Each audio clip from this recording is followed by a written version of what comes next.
என்னுடைய வார்த்தை சொல்லுகிறது, நீங்கள் போய் கொடுமையானதை புசித்து மதுரமானதை குடித்து ஒன்றுமில்லாதவர்களுக்கு பங்குகளை அனுப்புங்கள். இந்த நாள் நம்முடைய ஆண்டவருக்கு பரிசுத்தமான நாள். விசரப்பட வேண்டாம், கர்த்தருக்குள் மகிழ்ச்சியாய் இருப்பதே உங்களுடைய பலன் என்றான். கர்த்தருக்கு மகிமை உண்டாகட்டும். இங்கு நெகேமியாவும் எஸ்ராவும் எஸ்ராவும் சேர்ந்த அந்த வேத பிரமாண நியாய பிரமாண புஸ்தகத்தை கொண்டு வர சொல்லி அதை அவர்கள் வாசிக்கிறார்கள். அப்படி வாசிக்கும் பொழுது புருஷரும் ஸ்திரீகளும் அதை கேட்கிறார்கள். அவங்க எல்லாருக்கும் முன்னாடி அதை வாசிக்கிறாங்க. அப்படி வாசிக்கும் பொழுது ஒவ்வொருவரும் அவர்கள் அதை கேட்டுக்கொண்டிருக்கும் பொழுதே அழுகிறார்கள். நீங்கள் அதுல ஒரு 8-9 வசனங்களிலே நான் பார்க்கும்போது அவர்கள் தேவனுடைய நியாயப்பிரமாண புஸ்தகத்தை தீர்க்கமாக வாசித்து அர்த்தம் சொல்லி வாசித்ததை அவர்களுக்கு விளங்க பண்ணினார்கள். ஜனங்கள் எல்லோரும் நியாயப்பிரமாணத்தின் வார்த்தைகளை கேட்டபோது அழுதபடியால் திர்ஷாதா என்னப்பட்ட நெகேமியாவும் வேதபாரனாகிய எஸ்ரா எனும் ஆசாரியனும் ஜனங்களுக்கு விளக்கி காட்டின லேவியரும் சகல ஜனங்களையும் நோக்கி என்று சொல்லி சொல்லப்படுகிறது.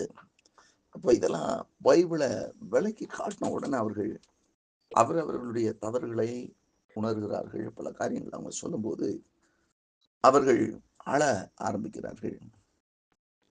ஆகவேதான் இந்த நேரத்தில் அவர்கள் சொல்லுகிறார்கள், நீங்கள் போய் கொழுமையானதை புசித்து மதுரமானதை குடித்து ஒன்றுமில்லாதவர்களுக்கு பங்குகளை அனுப்புங்கள். இந்த நாள் நம்முடைய ஆண்டவருக்கு பரிசுத்தமான நாள். விசிறப்பட வேண்டாம், கர்த்தருக்குள் மகிழ்ச்சியாய் இருப்பதே நம்முடைய பலன். நாம் எந்த அளவுக்கு கர்த்தருக்குள்ள மகிழ்ச்சியாய் இருக்கிறோமோ அதுதான் நம்முடைய பலன். ஆகவேதான் அப்போஸ்தலனாகிய பவுல் எழுதும் பொழுது எழுதுகிறார், சந்தோஷமாயிருங்கள், கர்த்தருக்குள் எப்பொழுதும் சந்தோஷமாயிருங்கள் என்று நான் மறுபடியும் உங்களுக்கு சொல்லுகிறேன் என்று சொல்லி அங்கே சொல்லுகிறதை நாம் பார்க்கிறோம். அப்படியானால் நம்முடைய வாழ்க்கையில கர்த்தருக்குள் சந்தோஷமா இருப்பதுதான் நம்முடைய பலன். இந்த உலகத்திலே ஏற்றங்கள் வரலாம், இறக்கங்கள் வரலாம். இந்த உலகம் என்றைக்கும் நமக்கு ஆதரவாயிராது. இந்த உலகம் நம்மை பகைக்கத்தான் செய்யும். இது இயேசு சொல்லி போனது. ஆகவே இந்த உலகத்திலே எல்லா சூழ்நிலைகளும் மாறலாம், ஆனால் கர்த்தர் மாற மாட்டார். கர்த்தருக்கு மகிமை உண்டாகட்டும். ஆகவே நாம் எதை குறித்தும் விசரப்படவோ கவலைப்படவோ வேண்டிய அவசியம் இல்லை. கர்த்தருடைய ஒவ்வொரு நாளும், இது பழைய ஏற்பாட்டு காலத்துல நமக்கு பரிசுத்த நாள். நமக்கு இந்த காலங்கள்ல எல்லா நாளும் அது கர்த்தருக்குள்ளான நாளே. எல்லா நேரங்களும் கர்த்தருடைய நேரங்களே. ஆகவே நாம் ஒவ்வொரு நாளும் கர்த்தருக்குள் மகிழ்ச்சியா இருக்க கற்றுக்கொள்ள வேண்டும். இந்த உலகத்திலே பாடுகள் வரலாம், உபத்திரவங்கள் வரலாம், நெருக்கங்கள் வரலாம். நமக்கு ஒவ்வொரு நாளையும் ஒவ்வொரு மணி துளிகளையும் கூட நமக்கு அது வெற்றியுள்ள நாளாக கர்த்தர் நமக்கு ஆசீர்வாதமான நாளாக்கி தருகிறார். ஒவ்வொரு நாளும் ஒவ்வொரு வினாடியும் நம்மை நம்முடைய ரட்சிப்பினால் அலங்கரித்து காக்கிற தேவன். அவருடைய ரட்சிப்பின் சந்தோஷத்தை நமக்கு தந்து ஆசீர்வதிக்கிறது. ஆகவே ஆண்டுடைய வசனம் சொல்கிறது, கர்த்தரை எங்கும் தொழுது கொள்ளுகிற காலம் வருகிறது, அவரை ஆவியோடும் உண்மையோடும் தொழுது கொள்ளுகிற காலம் வருகிறது என்று சொன்னார். நாம் எந்த இடத்திலும் ஆவியோடும் உண்மையோடும் தொழுது கொள்ளுகிற காலத்தில் இருக்கிறோம். ஆகவே ஆண்டவரை எப்பொழுதும் மகிமைப்படுத்திக் கொண்டே துதித்துக் கொண்டே சந்தோஷமா இருக்கவே நாம் அழைக்கப்பட்டிருக்கிறோம். ஆகவே இந்த நாளிலும் ஆண்டவருடைய வசனம் சொல்லுகிறது, கர்த்தருக்குள் மகிழ்ச்சியா இருப்பதே உங்களுடைய பலன். நம்முடைய பலன் எது அப்படின்னா, கர்த்தருக்குள் மகிழ்ச்சியா இருப்பது. உலகத்துக்குள்ள மகிழ்ச்சியா இருக்கிறது அல்ல, உலக காரியங்களில மகிழ்ந்து களி கூறுவதல்ல. கர்த்தருக்குள் யார் மகிழ்ச்சியா இருக்கிறார்களோ அவர்களே பலம் உள்ளவர்களாக இருக்கிறார்கள். நாம எந்த சூழ்நிலையிலும் கர்த்தருக்குள் மகிழ்ச்சியா இருப்பதை யாருக்காகவும் நாம் விட்டு பின்வாங்க கூடாது. நமக்கு எல்லா நேரங்களிலும், பாடுகள் நேரம், உபத்திரவ நேரம், நெருக்கத்தின் நேரம், கைவிடப்பட்ட நேரம், எல்லா நேரமும் நாம் கர்த்தருக்குள்ள இருக்கிற நேரமே.